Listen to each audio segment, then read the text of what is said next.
In most first aid kits, you just have a standard dressing, and typically they're in medium size and large size.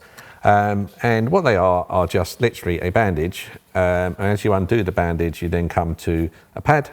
It's a gauze pad. This particular one here is the large one, and it opens up in this sort of size. So the idea here, if someone's got a large injury, you can put this on. The medium dressing, which is probably the most common one you'll be using in first aid, is this one, and it opens up to this sort of size. Now, the pad itself is not that good as far as absorbing, but it works. So if you've got smaller units, then this is fine. And this is the sorts of dressing that will be in every single first aid kit, albeit they may have different brands. The bandage length might be slightly different, but the physical size and most of the time the quality of the pads are very similar. Some are better than others, but they all work within set guidance that's laid down. Now, if you're dealing with trauma, you're going to need something bigger and better. So with trauma, these sort of things just won't work. So if you had any one of these injuries on these simulation tools here, this would just because blood would just soak through.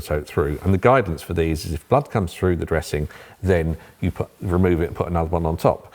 The problem is that it's just going to keep happening. You're just not going to cause it because you haven't got the pressure to apply enough direct pressure.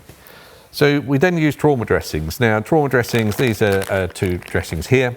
These are based on different sizes, so you can have typically sort of the medium type size and the larges.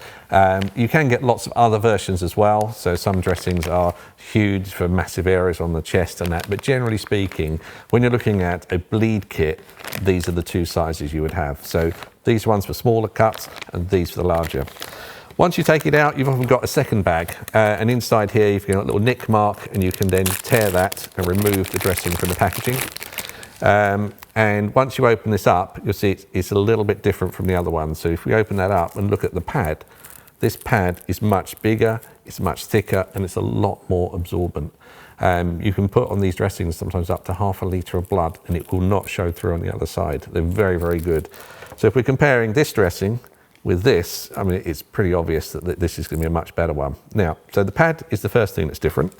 The other one is the stretch. So when you're looking at a standard dressing and you look at the bandage itself, the actual bandage is quite, it's a relatively cheap type bandage. There's not much stretch on it, and then that's it. Whereas with the trauma dressings, when you stretch them, there is a lot more stretch.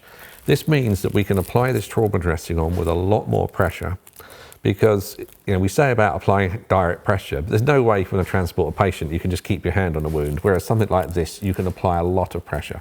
So you wrap this round, applying lots and lots of pressure, and then when you get to the end, there's different ways, and this one has a simple clip. So all you do with that is open up the clip, tuck it underneath the bandage and clip it back down again. So it's very, very easy to pop the clip on. You don't need to tie any knots or anything like that. It's very, very straightforward.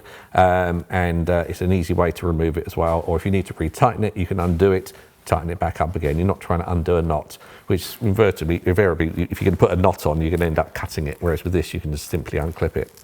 So trauma dressings are the sorts of things that are going to be in bleed kits. They're very, very useful, and if you've got standard kits in your workplace or at home, it's always worth thinking about putting some trauma dressings in as well, because having a trauma dressing in a kit will mean that if you get someone with a very serious cut, these types of dressings just aren't any good. This sort of thing is what you need.